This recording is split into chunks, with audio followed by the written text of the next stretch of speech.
আসসালামু আলাইকুম। আশা করি সবাই ভালো আছেন।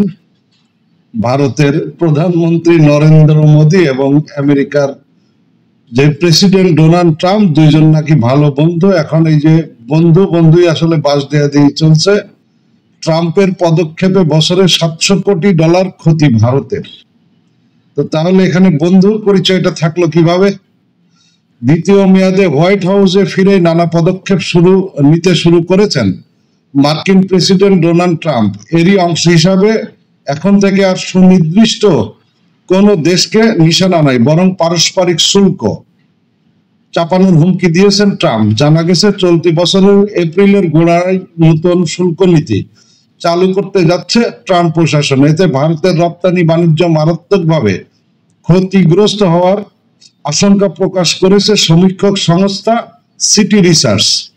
কোন কোন ক্ষেত্রে সর্বাধিক আঘাত আসতে পারে তার তালিকা দিয়েছে, মানে কোন কোন ক্ষেত্রে সর্বাধিক শুল্ক আসলে আরোপ করা হতে পারে। সিটি রিসার্চের অনুমান, ট্রাম্প পারস্পরিক শুল্ক চাপালে ভারতের সম্ভাব্য বার্ষিক লোকসানের পরিমাণ দাঁড়াবে $700 কোটি। সবচেয়ে বেশি ক্ষতি হতে পারে গাড়ি নির্মাণকারী সংস্থাগুলোর এবং কৃষি ক্ষেত্রে। সমীক্ষকেরা জানিয়েছেন যুক্তরাষ্ট্রের নতুন শুল্ক নীতিতে ঝুঁকির মুখে পড়তে পারে রাসায়নিক সংকট, ধাতুর তৈরি পণ্য, অলংকার, ওষুধ, গাড়ি এবং খাদ্যপণ্য।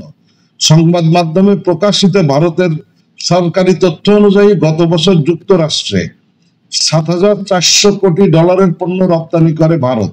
এর মধ্যে মুক্তা, অন্নরত্ন এবং গয়নায় ছিল $850 কোটি। এছাড়াও গত বছর $800 কোটি ওষুধ এবং $400 কোটি পেট্রোপণ্য আমেরিকায় রপ্তানি করে একাধিক ভারতীয় সংস্থা। 2023 সালে যুক্তরাষ্ট্র থেকে আমদানি করা পণ্যের উপর 11% শুল্ক আরোপ করেছিল নয়াদিল্লি।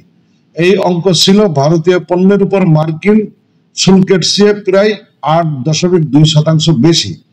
অন্যদিকে গত বছরে $4,200 কোটি মূল্যের সামগ্রী আমেরিকা থেকে আমদানি করেছিল ভারত। এর মধ্যে কারু শিল্পজাত পণ্য এবং যন্ত্রপাতির উপর 7%, জুতো এবং পরিবহন সরঞ্জামের উপরে 15 থেকে 20% এবং খাদ্যদ্রব্যের উপর 68% শুল্ক আরোপ করে নয়াদিল্লি। ফলে ঘরোয়া বাজারে এই সামগ্রীগুলোর দাম যথেষ্ট চড়া ছিল। নয়াদিল্লির শুল্ক নীতি নিয়ে এর আগেও ক্ষোভ প্রকাশ করেছে ওয়াশিংটন। গত বছর আমেরিকার প্রেসিডেন্ট কার্যালয় হোয়াইট হাউস থেকে এ ব্যাপারে জারি করা বিবৃতিতে বলা হয়, মার্কিন কৃষি পণ্যের উপর সর্বাধিক পছন্দের দেশগুলো গড়ে 5% শুল্ক নিয়ে থাকে, সেখানে ভারত ওই শুল্কের পরিমাণ 39%।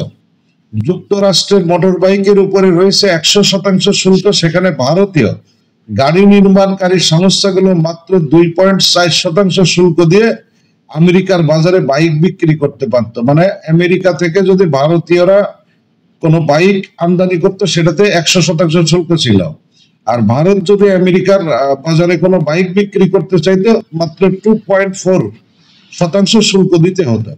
সিটি রিসার্চের সমীক্ষকদের দাবি, ট্রাম্প প্রশাসন কৃষি পণ্যের উপর পারস্পরিক শুল্ক আরোপ করলে আখেরে লোকসান হবে ভারতে, কারণ যুক্তরাষ্ট্রের বাজারে কৃষি ও খাদ্যশস্য কম পরিমাণ রপ্তানি করে নয়াদিল্লি। শুল্কের পার্থক্য বেশি হওয়ার কারণে এতদিন এতে লাভের মুখ দেখা যাচ্ছিল। সংবাদ মাধ্যমের প্রতিবেদন অনুযায়ী কম শুল্ক পার্থক্যের কারণে ভারত মার্কিন বাণিজ্যে কাপড়, চামড়া এবং কারুশিল্প বা কাঠের তৈরি পণ্যের ক্ষেত্রে ঝুঁকি তুলনামূলকভাবে কম। বহু মার্কিন সংস্থা এই পণ্যগুলো দক্ষিণ এশিয়াতে তৈরি করে। যুক্তরাষ্ট্রের ঘরোয়া বাজারে কম শুল্ক থাকায় সেখানে এই পণ্যগুলো বিক্রি করে বেশি লাভ করতে পারেন তারা। স্ট্যান্ডার্ড চার্টার্ড ব্যাংকের আর্থিক বিশ্লেষকদের আবার দাবি, ভারত থেকে আমদানি করা পণ্যের উপর মার্কিন প্রশাসন 10% শুল্ক আরোপ করলে সেটা হবে সবথেকে খারাপ পরিস্থিতি। এতে নয়াদিল্লির অর্থনীতি 50 থেকে 60 বেসিস পয়েন্ট ক্ষতির মুখে পড়বে, আর যুক্তরাষ্ট্র থেকে আমদানি হ্রাস পাবে 11 থেকে 12%। বিশেষজ্ঞদের দাবি, এই বিষয়টি আশঙ্কা করে আমদানি করা কয়েকটি পণ্যের উপর শুল্ক হ্রাসের সিদ্ধান্ত নিয়েছিল কেন্দ্রীয় অর্থমন্ত্রী নির্মলা সীতারামন। সেই তালিকা রয়েছে দামি মোটর বাইক। এতে আগে শুল্কের পরিমাণ ছিল 50%, বর্তমানে তা কমিয়ে 30% করেছেন তিনি। এছাড়াও শুল্ক হ্রাস করা হয়েছে বোরবন হুইস্কির উপরেও 150% থেকে কমিয়ে এতে শুল্ক 100% করা হয়েছে। অতিরিক্ত শুল্কের বিষয়টি নিয়ে পর্যালোচনা করার প্রতিশ্রুতি দিয়েছে নয়াদিল্লি। বিশ্লেষকদের দাবি এই ব্যাপারে আমেরিকার মন গলাতে আগামী দিনে যুক্তরাষ্ট্র থেকে জ্বালানি এবং প্রতিরক্ষা সরঞ্জাম আমদানি বৃদ্ধি করার রাস্তায় হাঁটতে পারে নরেন্দ্র মোদী। তার মানে এই যে শুল্কের চাপ, এটা সামাল দিতে হয়তো বা আমেরিকাকে খুশি করতে, তো আমেরিকা থেকে হয়তো আপনার জ্বালানি এবং প্রতিরক্ষা সরঞ্জাম মানে অস্ত্র আমেরিকা আসলে তাদের কাছ থেকে ক্রয় করতে পারে, এবং তাতে কিন্তু ভারতের যে অর্থনীতি, সেই অর্থনীতি কিন্তু আসলে দুমড়ে মুচড়ে যাওয়ার সম্ভাবনা রয়েছে।